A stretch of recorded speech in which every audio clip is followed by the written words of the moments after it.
Hello again, and welcome to This Week I Learn, and here's what you can learn. So last week rather, I spent some time specifically working on a couple items, actually 3 or 4 items in particular. And for those that saw the first episode, thanks for watching the second one here. Uh, the first Last week we talked a lot about VRTK and Oculus Quest. This week we're going to talk about spatial anchors and understanding why spatial anchors are important, uh, and also explaining kind of what they are, as well as we're going to look a little bit at some Unity items. I'll be covering a lot of Unity items from time to time, and there's a reason for that because it really is kind of a de facto platform standard when trying to create augmented or virtual reality or any other type of thing that you can potentially imagine. The porting capabilities to Android, iOS are some of the best out there. So I will cover a lot of various topics on Unity from time to time, but I'll also try to tell you why I'm doing it a particular way, so it can help you in your own learning when you're trying to pick up some of these items. All right. So to kick off, I want to talk a little bit about learning in general. As I mentioned, this is really about a learning experience, really. It's about I learn best when I help other people and when I have the opportunity to talk about what I've learned. And hopefully this will also help you to think about in the way that you are learning different material. So as a teacher, I've had the opportunity to teach a lot of different people, and a lot of people learn differently. You know, we have visual learners. Sometimes we have people that just primarily focus on memory. This weekend I actually spent some time teaching my own daughter on how to study and how to learn, and some techniques. And I even do this same method today, which is essentially um, repeat important questions. That's the very simple process. And it's you read a section, you repeat it to yourself, you look for what's important, and you understand are these actually important things that I should be remembering? And then you ask yourself questions about the material that you just read, and then you move on to the next thing. I do this whether I'm learning C#, whether I'm learning spatial anchors, whether I'm learning Oculus Quest, 3D modeling, whatever those aspects might be. And that's how I'm able to internalize a lot of this information quickly, is just by going through those steps. So that being said, let's hop in here a little bit and talk about what these few items today, and I'll show a few examples and demos across the board. So over here you see Azure Spatial Anchors documentation. So why are spatial anchors so important? So a lot of people are like not necessarily aware of why this is even so cool, or what it makes sense to do. And I can boil it down to this. If you think about how the internet came into being today, and we go to a web address www.whatever.com to get there, there's a domain registrar that essentially is a lookup, and that lookup allows you to find certain things. Now, any websites you can possibly imagine you can go to right now. Now, when you think about the ARCloud, I kind of look at it as like the next evolutionary state of the internet. Okay, so the ARCloud is really a representation of all the digital data, I call it VIA, virtual information architecture, that can exist in combination with digital and physical items. Now, to make that a little bit easier to understand, you have a room, and inside of that room you have a hologram. Okay, the hologram doesn't understand that it's sitting on a floor, or standing on a floor rather, but it does understand that it's actually on a plane, right? So there's a lot of steps that we have to go through to get this. I'm not going to go through a lot of the technical steps today, but essentially when we're working on these different devices, what's really important to understand is spatial anchors and the forms that are going to come out from everybody, because everyone's going to have a version of this. Microsoft has one. There's another company on 60AI, which I'll talk about in a different episode. All have these spatial anchors, and they're really important to help people to understand or rather digital objects, to understand kind of the world around us. So when I think about adding a hologram to my office back here behind me, I want to ultimately have that hologram persist across time. And that's the beauty of really spatial anchors, is they're really designed to help you think about how you can create persistent digital data that can exist from one state to the next state, or one day to the next day. Now, the reason this is so important, and it's a foundational aspect for moving towards kind of the ARCloud future, um, fully digitized, synonymous PAL, personal augmented layers, all of this different types of stuff, which I'll talk about in a future episode, uh, is because it allows people, not just the person that created the content, but those that are now viewing the content, to interact with it in new and fun ways. So I think I've mentioned, at least in person to several people, that I have holograms all over my house.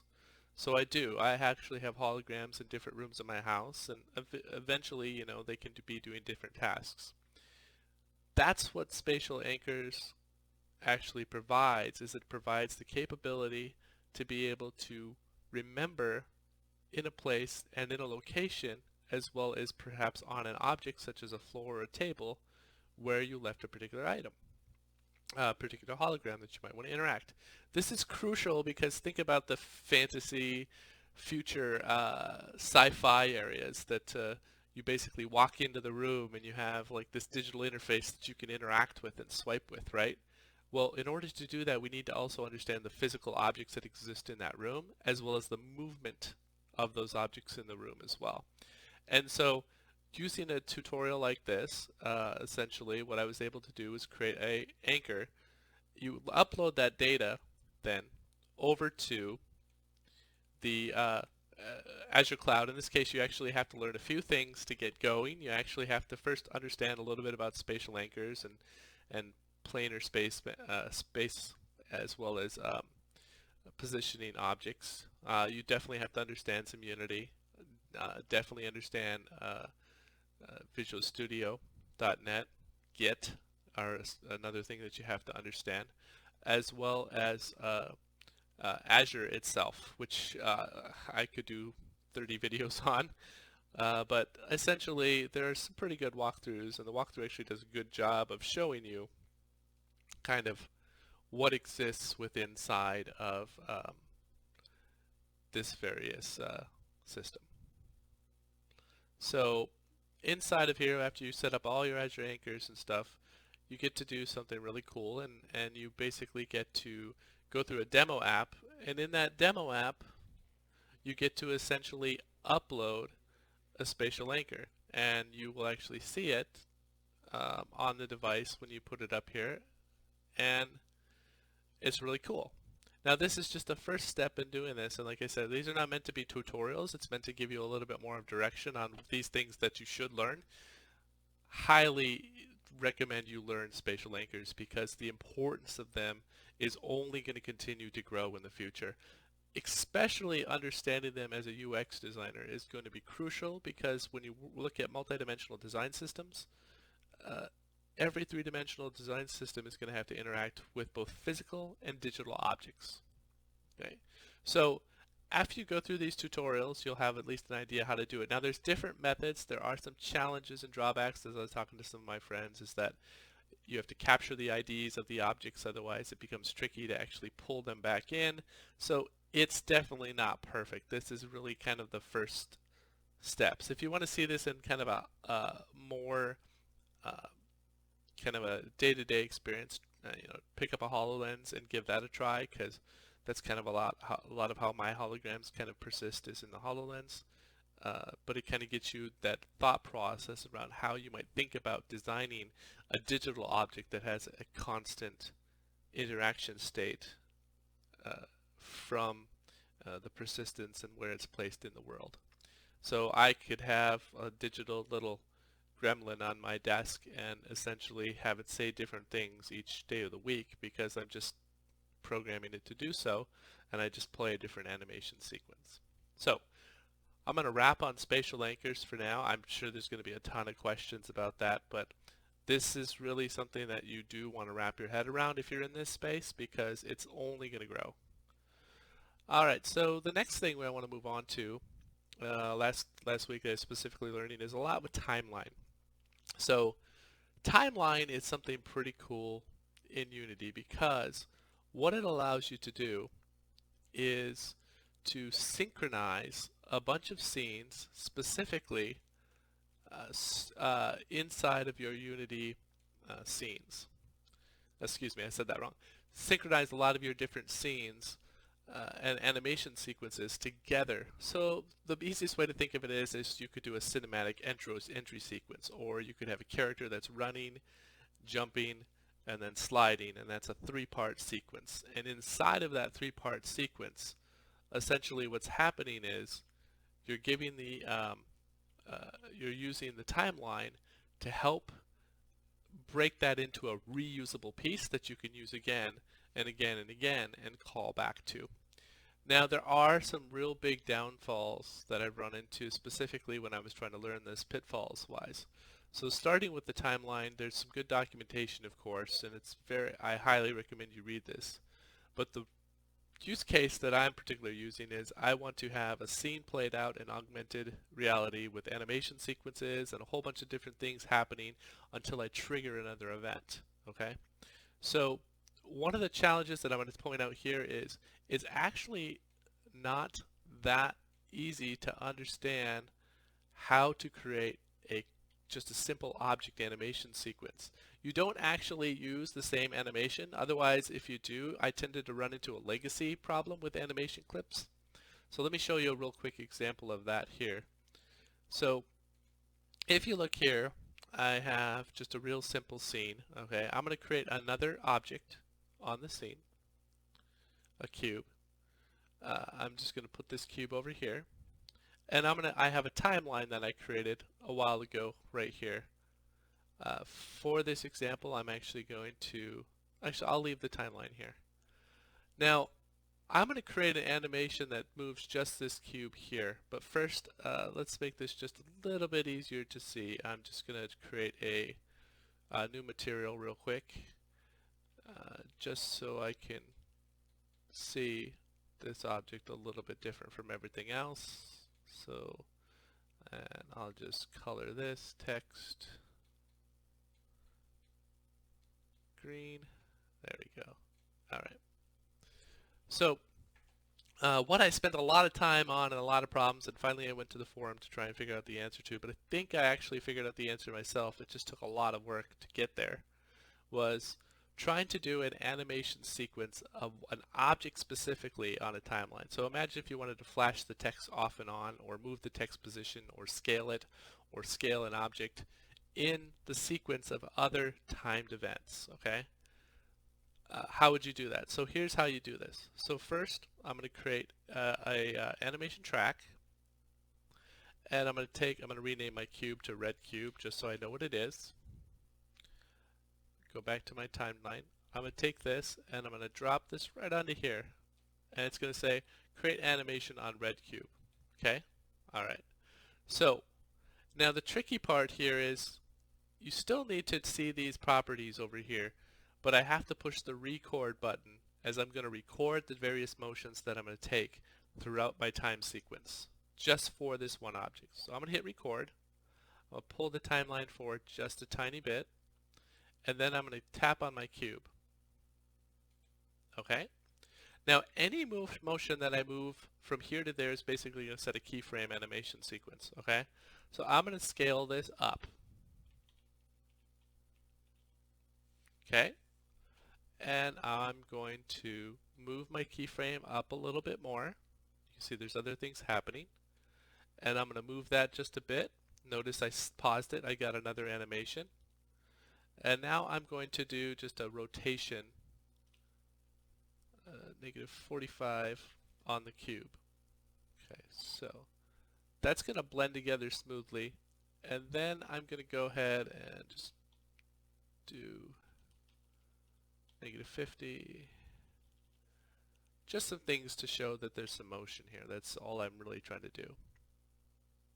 Yeah, we'll pull it up just a bit. Okay. And now I'm going to go ahead and stop my animation. Now, what I've basically done is create a animation timeline sequence specifically for that cube. Notice I have other objects happening as well at the same time. So if I play that sequence back,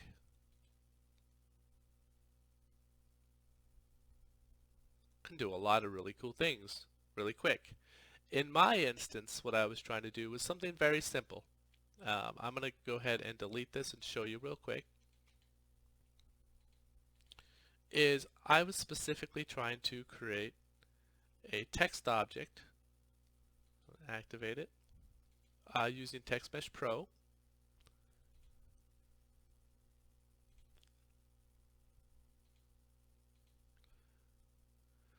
And animate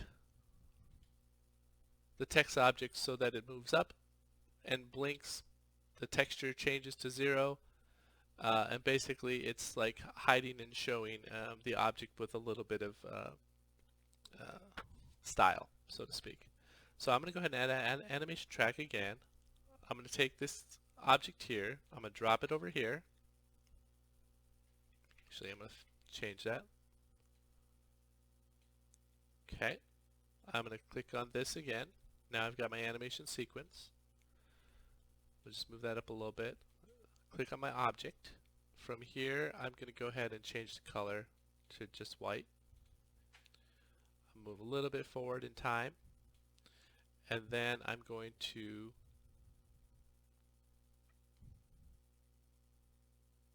change the opacity to here, to 0 opacity, or 0 on the alpha channel. And then I'm going to turn it back up. Now, a couple things to note here. I'm doing this on the material level, so if I use this material again, I'm actually going to have to create a different material because I'm affecting the material directly on the text object. Alright?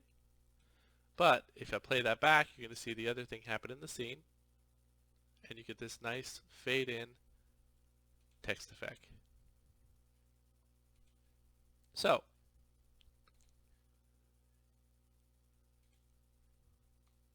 that's essentially what I've been working on this last week, was spatial anchors, in addition to working with timelines, timeline sequencing inside of Unity. It's extremely valuable.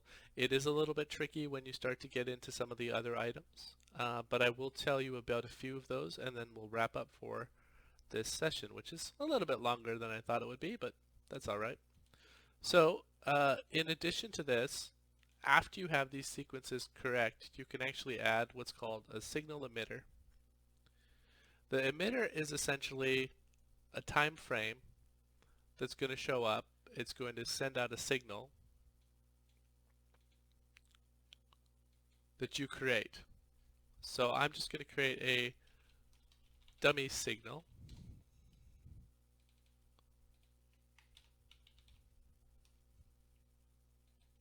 Now this is where it gets a little bit tricky because you do have to use some C# skills and do a couple other things.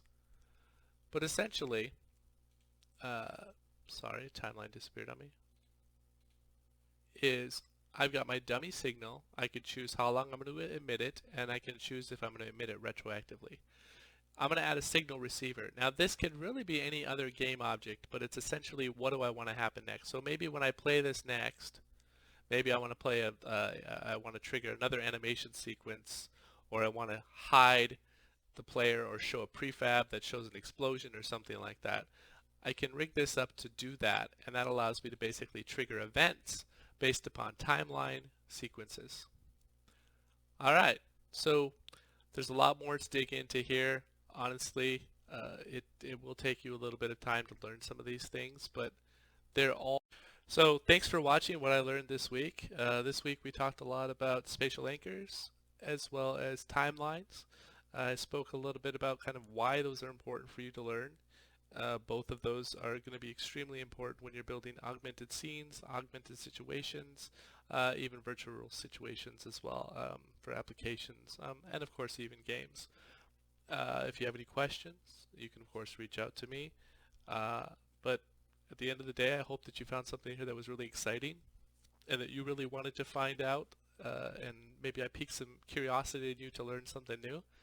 Remember to ask important questions when you're going through it, to break things up, because when you're learning things that are so uh, large in scope, it helps to break them up and turn them into real use cases to really work through those problems.